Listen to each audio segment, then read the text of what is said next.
African News. I'm Maya. And I'm Erin. Breaking news! Because Africans want independence, many of them have taken part in the Negritude movement. This movement celebrates African culture, heritage, and values. So Erin, why do you think this movement is having such an impact on the African people? Because of World War II, when the African soldiers fought alongside the Europeans to defend their independence, this made them intolerant of colonial domination. I think it gives them a strong sense of nationalism and pride in their country. I definitely agree. And how we all know, Africa has gained independence from under indirect rule and direct rule. No matter how they gained freedom, these new African nations have formed strong and stable nations. Now here's a speech from Kawan Nakarama about how his country, Ghana, was successful in becoming independent.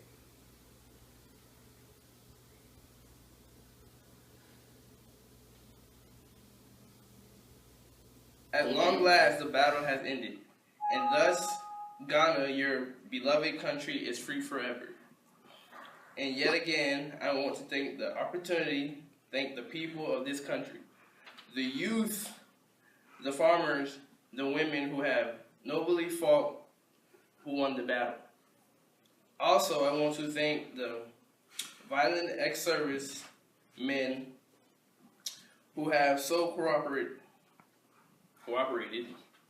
with me in this mighty task of freeing our country from foreign rule and imperialism.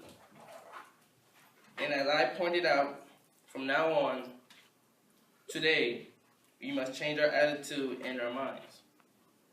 We must realize that from now on, we are no longer colonial but free and independent people. But also, as I pointed out, that also initials hard work. The new Africa is ready to fight his own battles and show that, after all, the black man is capable of managing his own affairs. Demonstrate to the world, to the other nations. Last, we are prepared to lay our foundation, our own African personality. As you can tell from his speech, the ways in which he gained independence was he organized boycotts and strikes. One of the many reforms he led was liberating the Gold Coast from the British. Just like many of the African nations, Ghana had instability, violence, and overall struggle to deal with their newly gained independence. That sounds like a rough time they are having. I agree. Ghana is not the only African nation struggling. By the time Kenya gained independence in 1963, more than 10,000 Africans and 100 settlers had been killed.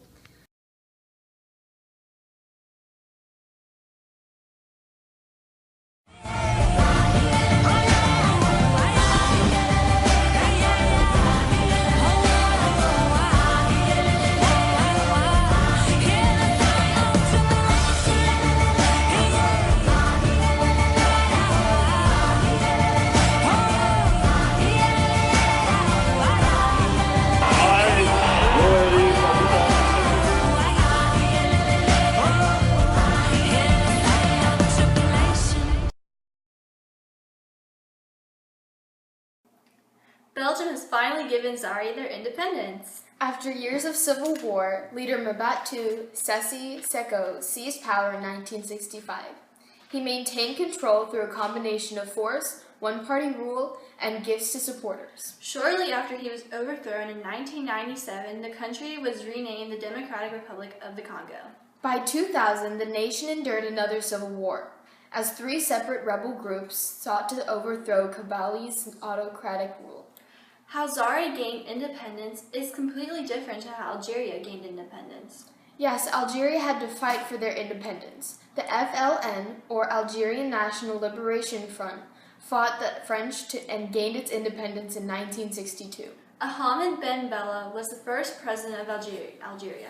He attempted to make it a socialist state but was overthrown in 1965. Because of the religious unrest in Algeria and the government not supporting and accepting the Islamic Party, a civil war broke out between the Islamic militants and the government. Just like Algeria, Angola had to fight to gain its freedom, but also had to hold itself together to gain independence.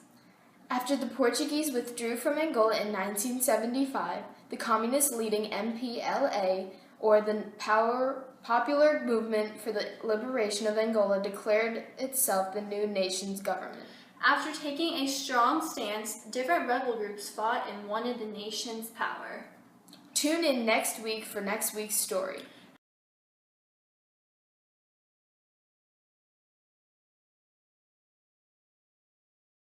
Good morning, Africa. Welcome to National African News. I know. All right. Let's try that again. This might happen a lot. It's still rolling. No, press it again. Go. Good morning, Africa. Good morning, Africa. Welcome to National African News. Sorry, what was that about not messing up? I